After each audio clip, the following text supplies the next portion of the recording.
जन्माष्टमी आज सागवाड़ा में कान्जी महाराज को मथुरा से गोकुल ले जाने की परंपरा पिछले 291 वर्षों से चली आ रही है। सागवाड़ा जिस तरह हर एक त्योहार को देश के विभिन्न हिस्सों में अपने अलग अलग तौर तरीकों से मनाया जाता है, वैसे ही सागवाड़ा नगर में श्री कृष्ण जन्माष्टमी मनाने की एक बेहद अनूठी परंपरा पिछले 291 वर्षों से चली आ रही है। जन्माष्टमी के दूसरे दिन नवमी को भगवान श्री कृष्ण को मथुरा से गोकुल ले जाने की परंपरा सागवाड़ा में बरसों से निभाई जाती है। करीब 291 वर्षों से सागवाड़ा में यह अनूठी और रोचक परंपरा चली आ रही है। इसमें भगवान कृष्ण को मथुरा से गोकुल ले जाने की रस्म को सांकेतिक रूप से बड़े उत्साह से मनाया जाता है। प्रभुलाल वाडेल, पंकज दलाल, सुभाष कोठारी, भगवतीलाल शर्मा, भंवरलाल शर्मा, अनिल वाडेल, दिलीप कोठारी, मंगलेश वाडेल, संजय गुप्ता आदि आयोजन से सक्रिय रूप से जुड़े भक्तजन बताते हैं कि यह परंपरा संवत 1785 से चल रही है। मान्यता के अनुसार भगवान कृष्ण के जन्म के बाद दूसरे दिन उनके पिता वासुदेव जी भगवान कृष्ण को मथुरा से गोकुल ले जाया गया था। इसी परंपरा को सांकेतिक रूप से श्रद्धालुओं द्वारा वर्षों से यहाँ पूरे उत्साह के साथ मनाया जाता है। रूपचतुर्भुज मंदिर से चारभुजाजी मंदिर में थाट से ले जाते हैं भगवान को।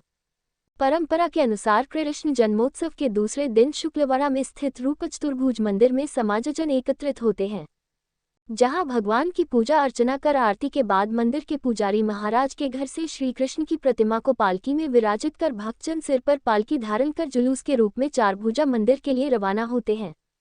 जुलूस के दौरान पारंपरिक वाद्य यंत्रों पर धार्मिक धुनें बजाई जाती हैं। जुलूस के माड़वी चौक स्थित गंडेरी गणपति मंदिर के सामने पहुंचने पर भगवान की पालकी सिर पर धारण कर श्रद्धालु काफी देर तक नाचते गाते रहते हैं।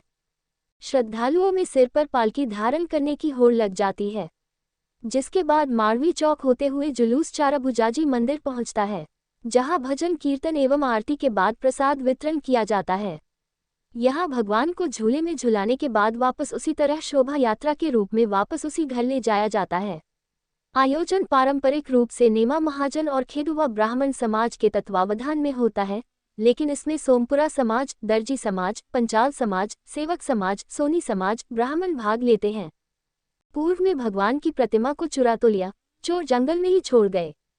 पहले हर साल भगवान की शोभा यात्रा एक ही घर से निकाली जाती थी, पर भगवान की प्रतिमा की चोरी होने के बाद हर साल प्रतिमा के निवास का स्थान बदलने की परंपरा बन गई। चोरों ने अपने स्वभाव के अनुसार भगवान की प्रतिमा को चुरा तो लिया, लेकिन बाद में उसे जंगल में ही छोड़कर चले गए।